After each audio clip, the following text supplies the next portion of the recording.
ustedes. Si no va a creer que están locos.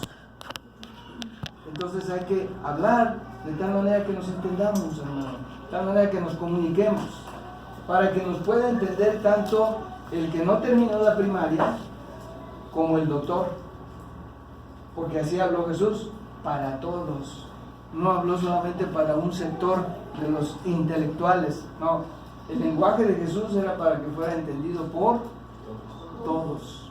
Bien, entonces hoy muy escandalosamente pues prospera esto de que los predicadores estén buscando cosas nuevas para que la gente no se le duerma y vengan más. ¿Quieren novedades? Aquí se las damos.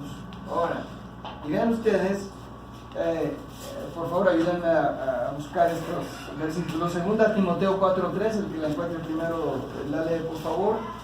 2 Timoteo 4:3. La palabra de Dios dice así: porque vendrá tiempo cuando no sufrirán la sana doctrina, sino que teniendo comezón de oír, se amontonarán maestros conforme a sus propias concupiscencias. Muy bien, porque vendrá tiempo cuando no sufrirán la sana doctrina y se amontonarán maestros y les enseñarán conforme a su concupiscencia. ¿No saben qué es la concupiscencia? Sí, ¿verdad? Bueno, si lo saben ya, ¿para qué se los explico? ¿Sí? Sí. Por favor. Pues sí, la concupiscencia son los deseos naturales que traemos. ¿Sí? Por ejemplo, ¿para qué les voy a hablar de esos que luego piensan en ello? Les voy a hablar del dinero, porque al dinero nadie le hace mala cara, o le hacemos para ser justos en el hablar.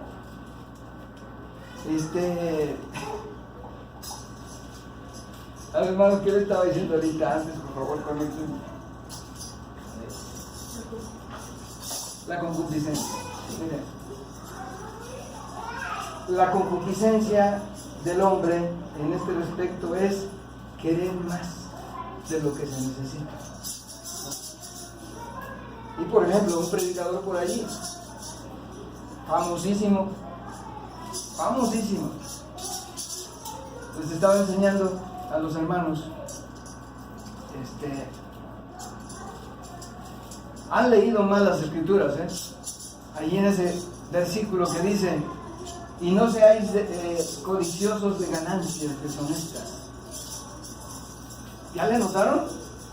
Dice de ganancias deshonestas, pero no dice que no seamos codiciosos de ganancias honestas. Oh, qué bien suena eso, ¿no?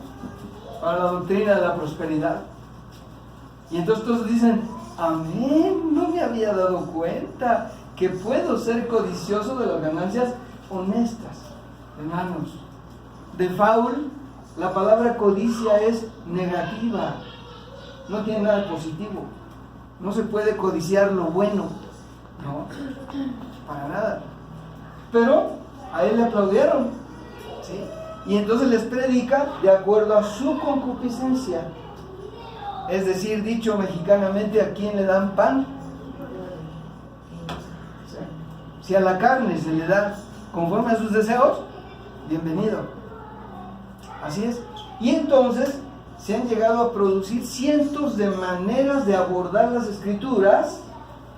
Por ejemplo, conferencia dada por fulano de tal, en la que tú puedes aprender a iniciar una empresa de acuerdo a los principios bíblicos.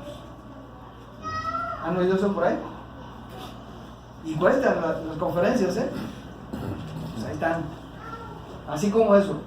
Luego ya hay también ministerios de psicólogos cristianos. Bueno, yo no estoy en contra de la psicología. La psicología es una ciencia. Es una ciencia, así como pues, ¿cuál quieren ustedes? De la medicina, cardiología, lo que quieran. Son ciencias, la medicina son ciencias. Es el estudio de la mente. Pero absolutamente en esto se tiene la capacidad de dar la respuesta correcta. ¿Sí, mis hermanos? Entonces, se usa la Biblia para 1000 cosas. Y en cuanto a entenderla, interpretarla, surgen y han surgido a lo largo de 2000 años, porque esto está escrito hace casi 2000 años. Surgen sectarismos, surgen denominacionalismos y muchos ismos, y cada quien agarra el suyo. Esto comenzó a surgir cuando, recuerdan que Pablo les escribe a los Corintios y les dice: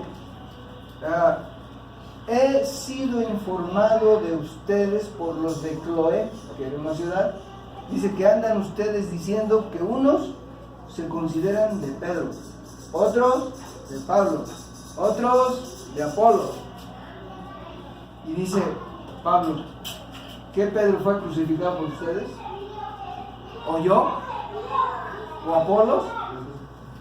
Cristo no está dividido. Fíjense desde cuándo ya comenzaron los partidarismos y alrededor de un hombre. Pablo era un hombre totalmente centrado en una cosa, que cuando lo oyeran hablar a él, los oyentes no vieran otra cosa, óigame bien, no vieran otra cosa que a Jesucristo. Él no predicaba para hacer famoso él o para que lo aplaudieran a él, no, él predicaba para que vieran a Cristo. Por eso dice: yo no ando agradando a los hombres, porque si agrado a los hombres, entonces ya no soy siervo de Cristo. Habla en el sentido de la doctrina, ¿no? O sea, yo predico pues para caerle bien a aquellos hermanos de aquí y allá, porque, ¿no?, algo tienen para mí. No, él no era así. Así que, mis hermanos, pues, ¿a dónde conduce todo esto? Pues conduce a que se eclipsa, se oculta la médula del Evangelio. Y eso es lo que el enemigo quiere, que el Evangelio sea eclipsado. En la médula, pues, se puede hablar de Cristo, sí, el cielo, el infierno y una bola de cosas, pero ocultar lo que significa el Evangelio. Ese es el propósito. Y ustedes saben que detrás de esto no son mentes humanas, no, hay una mente detrás que maquina para mover a los hombres. Ya saben ustedes quién es: el enemigo, Dios y sus huestes. Él es llamado príncipe de este mundo, y este mundo está bajo el maligno. Y ahora bien, su estrategia de siempre, desde el inicio, y así va a ser hasta el final, es el engaño. Es el engaño. Porque el apóstol Pablo escribe que él es capaz de meterse al templo de Dios y llegarse hasta el altar de Dios y ponerse en lugar de Dios para ser adorado como Dios. ¿Sí lo han leído, hermanos? Pues, ¿y cómo le hace? Tiene que engañar. Y dice: y a sus ministros los viste como ministros de justicia. ¿Tú no vas a aceptar aquí un hombre ya así que lo ves clarito de mala reputación? No, ¿saben qué? Disculpen, aquí usted no puede pasar. No, debe ser alguien que tiene una reputación religiosa, así, de mucho calibre. Y entonces, hasta lo invitas para que venga a dar testimonio y lo que sea, y a predicar. Y así es como él se mete. Eso es lo que hay detrás. Entonces él instiga pues a los hombres a que hagan esto. Y vean ustedes cómo se ha metido este dicho dentro de la iglesia, de la manera de pensar religiosa, para no decir la iglesia: renovarse o morir. Ahora, ¿no suena inteligente eso, hermano? ¿No suena bueno? renovarse o morir. ¿No suena bien? Díganme. Pues sí suena bien. Por ejemplo, hermano, imagínate que Jero aquí con su negocio que tiene del torno, y él siguiera empecinado en tener un torno de hace 20 años, espérate, cómprate uno de los nuevos, ya, no te va a caer trabajo, vas a morir económicamente. Entonces, renovarse o morir. Bueno, pero el punto aquí es que se lo están aplicando al Evangelio.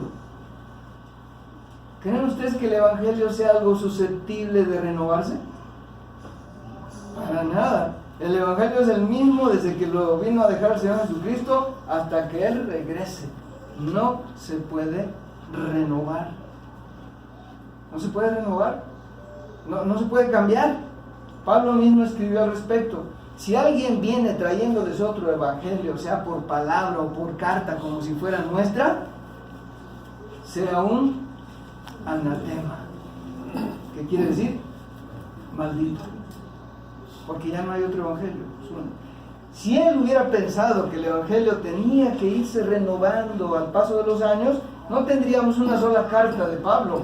Tendríamos un montón de cartas de él. Y además, veríamos cómo del evangelio original hay una evolución, un cambio, para adaptarse a cada generación. ¿Es así, hermanos? ¿No es así? El evangelio es el mismo desde siempre y hasta el último día será así. Y entonces Pablo entendía muy bien esto, de tal manera que él dice: a mí no me es molesto el escribirles las mismas cosas, y para ustedes es seguro. Así que no se me cansen, decía Pablo, no se me cansen. Y obvio que nosotros tenemos que preguntarnos, bueno, pero ¿qué son esas mismas cosas? Es bastante válido preguntarlo, porque así entenderemos cuál es el núcleo del evangelio, como dije, la médula del evangelio, ¿sí? El asunto es que la manera de pensar mundana se ha metido dentro del ámbito religioso. Por eso les dije que renovarse o morir, y suena bien. Los políticos, ellos aquí en México piensan que la iglesia pues solamente es el clero católico, y mucho han estado sobre los que ellos llaman los gobernantes católicos, pues que se modernicen, que la iglesia se debe modernizar, ¿no?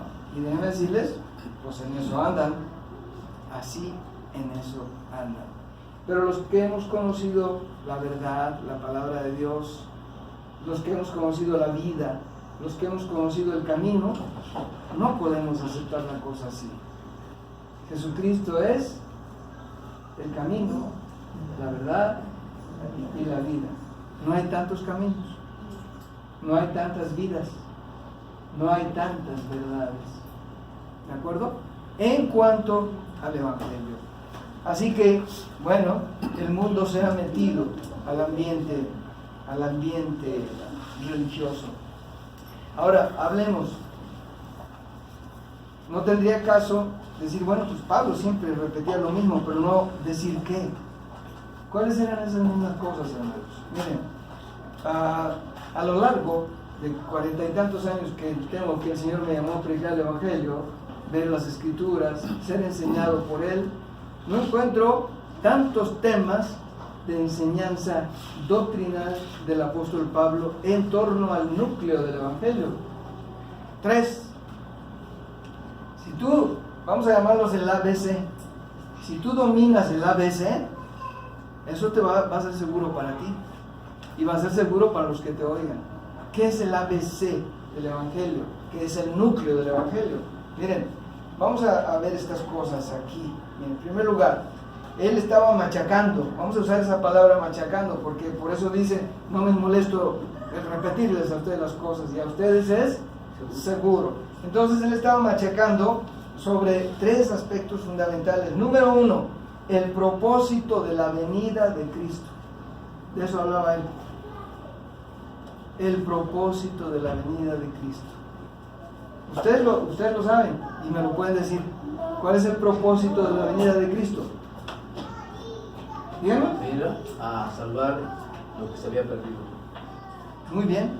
Salvar a los pecadores. Ahora vamos a leerlo de la pluma de Pablo. Vamos a ver, primera a Timoteo 1:15 y con la ayuda del apóstol Juan, primera de Juan 3:5. Por favor.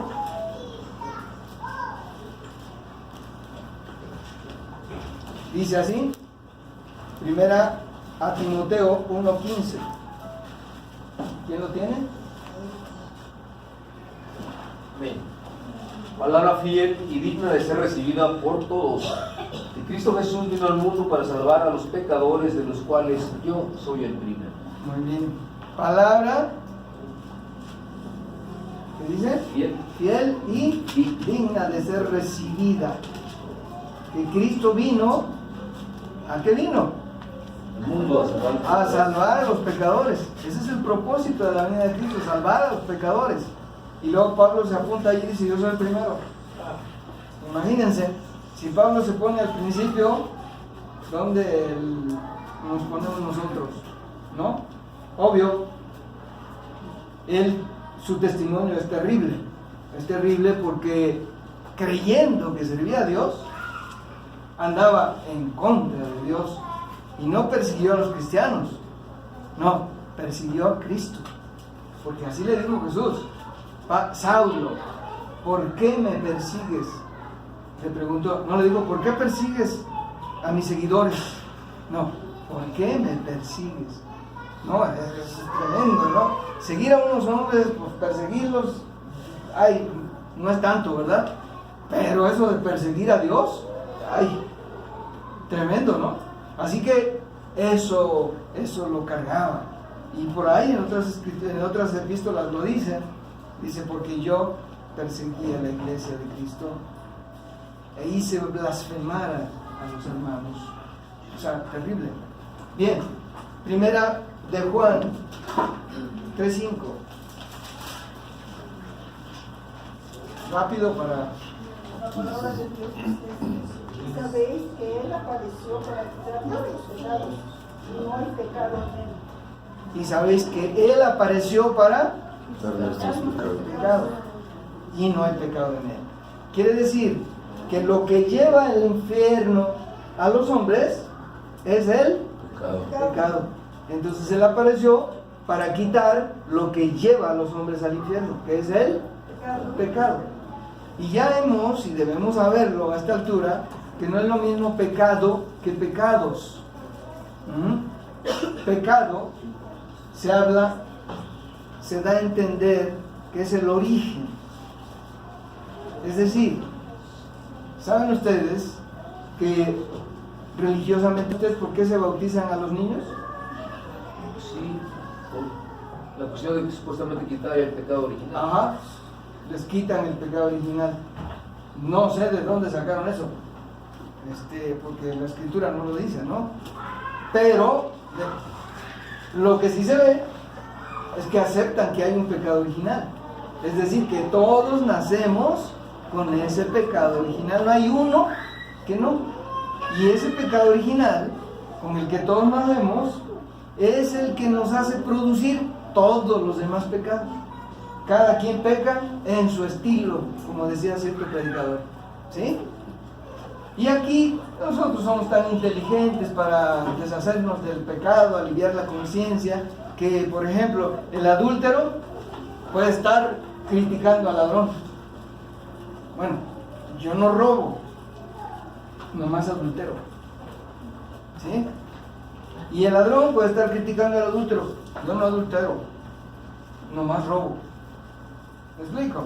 Cada quien desde su trinchera está condenando a los demás.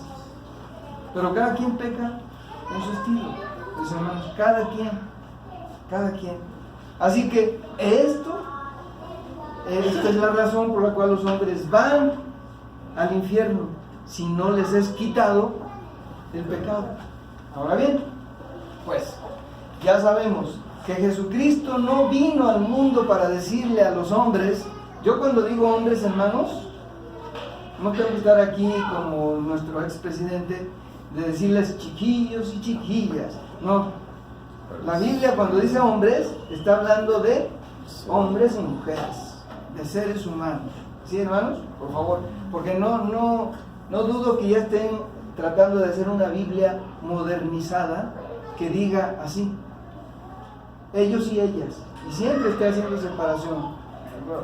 La Escritura no habla así. Cuando dice hombres, dice mujeres y hombres, ¿de acuerdo? Así que no vino a decirle a los hombres, dejen de pecar para que se vayan al cielo y no se vayan al infierno. Hombres, dejen de pecar. A eso no vino Jesús. Vino Jesús a decirles a los hombres cómo o cuál es la puerta o cuál es la manera de que les sea quitado el pecado. Eso. Pero no decirles dejen de pecar. Y hoy, ¿cómo se predica así? ¿Cómo se predica así? Dejen de pecar, dejen de pecar. Y le añaden cosas como, es que Jesús viene por una iglesia santa. Dejen el pecado y dejen. Ese no es el vértice del Evangelio. Jesús no hizo eso, ni sus apóstoles. Está conminando a los hombres a que dejen de pecar, para nada, sino decirles cómo pueden dejar de pecar. Así que es el... Segunda cosa, él de lo que hablaba, Pablo, es de que el único acceso a esa salvación es la obra hecha por Dios en la cruz de Cristo. No hay otro modo. No hay otro modo. Por eso, recuerdan lo que dice el apóstol, porque en ningún otro nombre hay salvación. Y Pedro dice, Jesucristo hombre. Entonces tenemos que ver a Jesucristo hombre. Y cuando vemos a Jesucristo hombre, entendemos que Él podía gustar de la muerte. Es decir, ser un cordero que se pudiera sacrificar, que pudiera derramar la sangre. Y se tenía que repetir lo que pasó en el Génesis. ¿Qué pasó en el Génesis? Porque nuestros primeros padres, yo a veces les digo de manera irónica, que después de que pecaron, el Señor, ustedes saben que ellos se taparon con hojas. Pero el Señor fue a la peletería y compró pieles para taparlos, ¿verdad? No, Dios derramó sangre inocente para tapar la culpa, el pecado. Y se cumple en Jesús, porque Él es el Cordero de Dios que quita el pecado del mundo. Así que, ven qué clarito está. Dios en el Génesis derrama sangre para restaurar a Adán y Eva. Y los restaura, Y la restauración vino por la fe únicamente, que es el siguiente tema. Creyeron y así siguieron enseñando. Unos hombres agarraron la onda, otros no. Eso no se puede explicar porque unos sí y otros no. No se puede explicar. El chiste es que la verdad, desde el Génesis hasta ahora, la tenemos aquí. Respecto a que el único acceso para la salvación es la cruz de Cristo. No hay otro camino para la salvación del hombre más que la cruz de Cristo. Vean ustedes, por favor, tengo aquí varios versículos. Martín, aquí, ayúdenme a buscar 1 Corintios 1:18, Neto, por favor, Efesios 2:16, Janet, ayúdame, Colosenses 1:20, mi hermana, ¿quieres? Es Colosenses 2:14 y 15. Adelante. 1 Corintios 1:18. Porque la palabra de la cruz es locura a los que se pierden, más a los que se salvan, es a saber a nosotros, es potencia de Dios. Poder de Dios. La cruz es locura para quienes, para los que se pierden. Pero para nosotros es Poder de Dios. poder de Dios. ¿El poder de qué? De salvarnos. Ahí está. Siguiente lectura. Es decir, la palabra de Dios, y mediante la cruz reconciliar con Dios a ambos en un solo cuerpo, matando en ella las enemistades. Bien, y entra la palabra reconciliación. En la cruz el Señor reconcilia y Él quiere que todos los hombres seamos una misma cosa. No haya dos pueblos, nada más uno. Muchos andan todavía lidiando con ese tema teológico, que uno es el pueblo de Israel y otro es la iglesia. ¿No? Y olvídense, causan conflictos y algunos se clavan tanto en ese rollo que hasta se olvidan de Jesucristo por querer aclarar el punto. Bien, entonces la cruz de Cristo es lo único que nos reconcilia. Miren, vamos a suponer que aquí llega, creo que alguna vez ya se los dije, llega un presbiteriano, un bautista, un pentecostés, de lo que sea, pero todos comulgan en que ellos son salvos por la cruz de Cristo. Déjenme decirles, ¿no se irán a dar un abrazo de hermandad? Pues hasta por eso compusieron el corito tan viejo que dice: no me importa la iglesia que vayas, ¿sí? Si detrás del Calvario tú estás, ¿sí? Pues quiere decir que cuando un hombre, del color que sea, de la posición económica que sea, de donde haya nacido, presbiteriano, pentecostés, de donde haya nacido, si está en la cruz, se encuentra con otro, no importa de qué color, se pueden abrazar, ¿sí? Pero los que no les ha amanecido, no, ellos son orgullosos de ser bautistas, o presbiterianos, o pentecosteses. Y Cristo, espérate tantito, luego te toca. Ahorita es bautista, presbiteriano, pentecostés. Así es la actitud de muchos. Esto es muy triste, porque eso es lo que Dios quiere, es que seamos uno. ¿Recuerdan Juan 17? Su oración que estaba haciendo. Que sean uno, como tú y yo somos uno. ¿Para qué? Para que el mundo crea. Simple. Vamos a seguir al siguiente. Colosenses 1:20. La palabra de Dios dice: y por medio de él reconciliar consigo todas las cosas, así las que están en la tierra como las que están en los cielos, haciendo la paz mediante la sangre de su cruz. Muy bien, gracias. Bien, y aquí sigue la palabra reconciliación. Pero aquí está hablando de un tema, mis hermanos, muy poco tocado, muy poco enseñado, que sin duda Pablo disertó en alguna ocasión. Y él dice que reconcilió las cosas que están en la tierra y las que están en el cielo.